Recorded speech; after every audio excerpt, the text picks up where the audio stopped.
This is an Irreverent podcast. Check out irreverent.fm for shows from all our friends.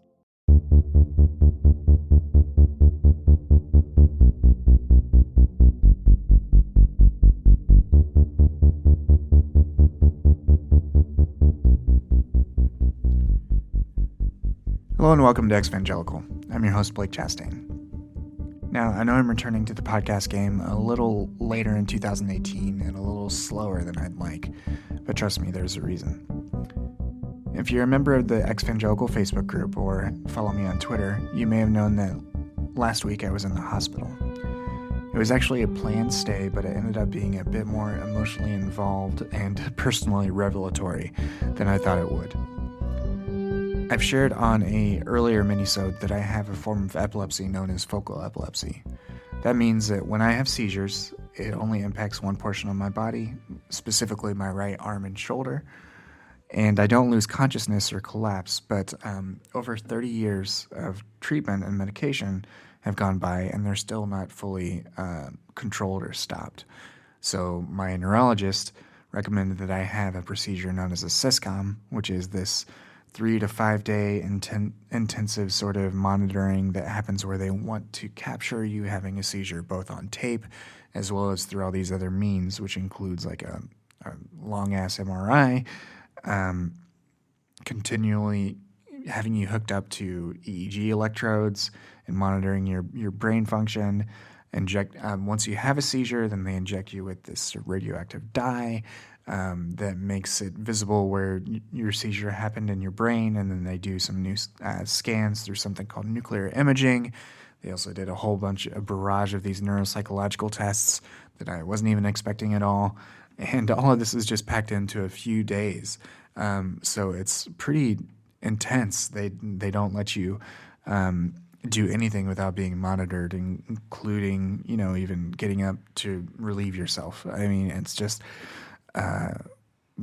bonkers. And so I just showed up. I knew that this was going to be something that was scheduled and needed to be done just so that they could get the sort of information that they need. But I didn't really expect it to be as sort of draining as it was. And on that first day, I was just really sort of overwhelmed. I was in the neurology wing of that hospital, and I was forced to reckon with something that has been a constant part of my life, but I've always tried to minimize it. And here I was attached to all these electrodes to my head for days and days, and these cameras pointed at me with constant visits from doctors and nurses and tests and all this stuff. It was just reinforcing the fact that the thing I sought to ignore wouldn't be ignored anymore. And yeah, I can minimize it. I can contextualize the fact that the severity of my seizures are minimal, or that there are worse conditions to have. But I also know that the right side of my body literally feels alien to me sometimes, as if my body is not wholly mine. And that's not even something that is only when I have seizures. It can be a constant feeling.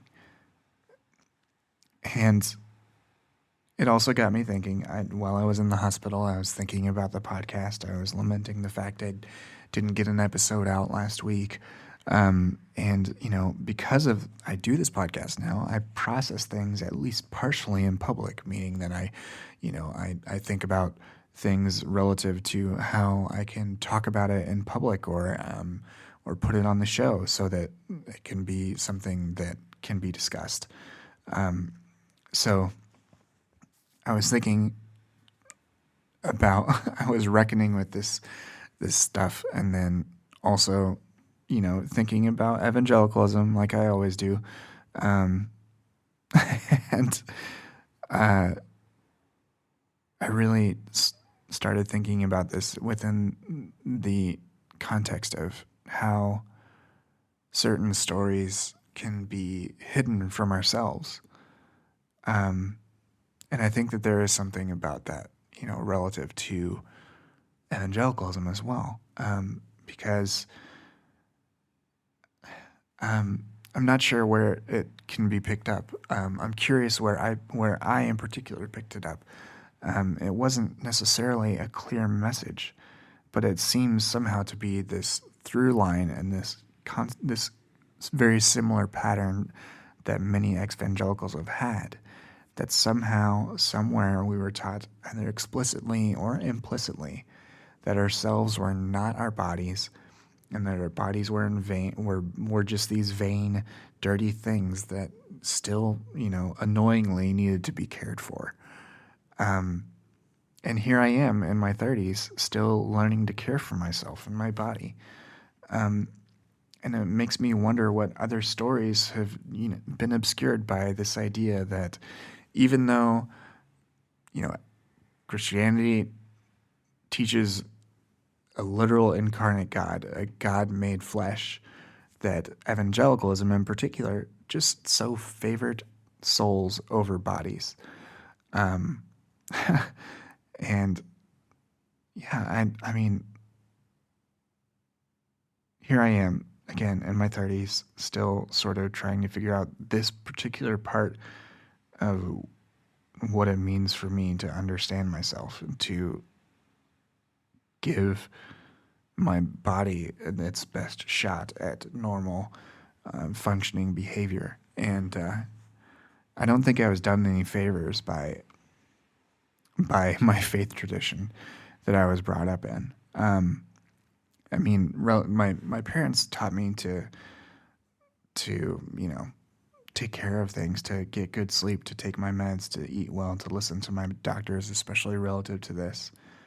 And even though I tried to minimize things, I knew that it was something that needed to be taken care of.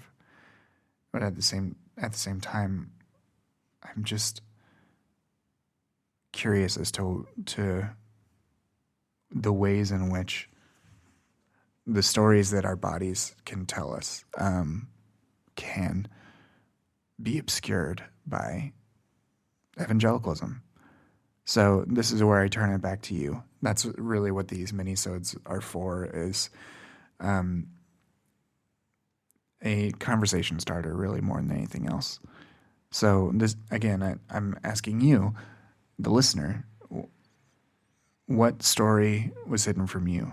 In what way have you quite literally come to your senses from leaving evangelicalism?